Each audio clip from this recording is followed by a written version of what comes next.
Bonjour et bienvenue dans ce nouvel épisode consacré aux repères et aux coordonnées. Oui, j'ai pas d'idée pour l'introduction. Notion extrêmement utile dès qu'on veut pouvoir représenter quelque chose et effectuer des mesures précises. Les repères nous permettent d'introduire une notion d'échelle, car oui, si je vous mets ce carré, quelle longueur fait son côté? On n'en sait rien, ça dépend de la taille de votre écran. Si vous regardez depuis votre portable, il doit faire quelques centimètres, et si vous regardez cette vidéo depuis un vidéoprojecteur dans une classe, le côté fait probablement plus d'1 mètre. Bref, on n'arriverait pas à se mettre d'accord. Mais si j'instaure une échelle, genre ça, c'est égal à 12. 12 je sais pas quoi. Une très bonne unité de mesure, ça, le je sais pas quoi. On pourra se mettre d'accord sur le fait que ce carré a un côté de 24. Un repère, ça fait ça, et bien plus encore. Comme Denver, la référence de Boomer. Mais un repère, c'est quoi? Il y a 3 façons de voir ça. J'explique la première, celle qu'on voit au collège ici, et je ferai une de celles qu'on voit au lycée dans la prochaine vidéo. En premier, un repère, c'est de droite séquente. Ces deux droites doivent être graduées. On rappelle qu'une graduation, ça doit être régulier. Plus précisément, on va numéroter ces graduations en partant du point d'intersection des droites. Cet endroit, ça va être le 0 pour nos deux droites. Ensuite, on choisit dans quel sens on va aller, d'ordinaire vers la droite et vers le haut. On commence donc sur chaque droite, 1, 2, 3, etc. Et ensuite de l'autre côté, mais cette fois-ci en descendant, -1, -2, -3, etc. selon jusqu'où on a besoin. Bon, le souci, c'est qu'il faut nommer ces droites, sinon on ne saurait pas de laquelle on parle. Donc on a décidé que celle-là s'appellerait la droite des abscisses, pire mot pour les dyslexiques soit dit en passant. On dit aussi, parfois, souvent, tout le temps en fait, axe des abscisses, plutôt que droite.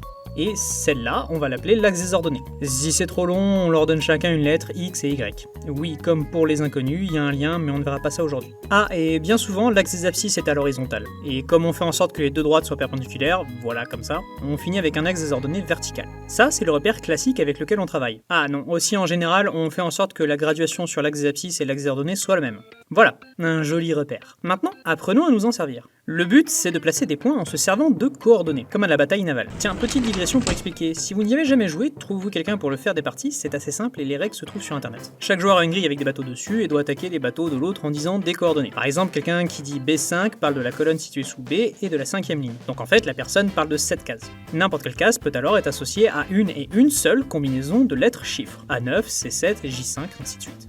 Et bien pour les repères, c'est pareil, sauf qu'on travaille pas avec des lettres, mais des chiffres. Par exemple, si je parle de 1, 2, cela signifie que je me place dans la colonne passant sur 1 d'abscisse et la ligne passant par 2 d'ordonnées. Ces deux droites se croisent en un point. C'est ce point qui se trouve aux coordonnées 1, 2. A noter qu'ici, nos colonnes et nos lignes sont très petites, infiniment petites en fait. Vu que, imaginons qu'on se déplace un tout petit peu sur la gauche. On n'est plus au-dessus de la colonne 1, mais celle de 0,9 quelque chose. Ça peut sembler embêtant, mais en fait, ça nous permet de placer des points très précisément. Bon, ça reste un dessin, donc c'est pas ultra précis non plus, mais dans l'idée. Autre exemple, le point -2, 1. Et bien là, il se trouve dans la colonne située à -2 en abscisse et à la ligne située à 1 en ordonnée, donc ici. Et ainsi de suite, par exemple, 3 -2 se trouve ici. Et on pourrait faire avec des nombres à virgule, mais c'est moins précis selon la graduation choisie. Par contre, c'est à cause d'eux qu'on met un point virgule ici, car si on mettait une virgule, on pourrait confondre. Par exemple ça.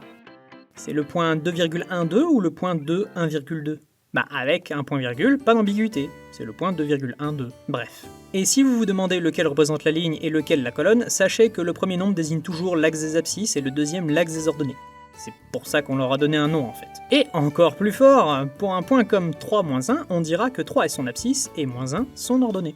Voilà comment on place des points, et avec ça on peut faire des mesures où on est tous d'accord. Par exemple, si je prends ce carré avec les points A, 1, 1, B, -2, 1, C, -2, -2, D, 1, -2, alors on pourra tous être d'accord sur le fait que les côtés de ce carré font 3 de longueur. Un repère, ça sert à ça, établir des positions, des mesures qui seront les mêmes pour tout le monde, et représenter des données. On pourrait un jour faire un lien avec les coordonnées de GPS par exemple, mais ça sera pour une autre vidéo quand j'aurai décidé d'attaquer la SNT.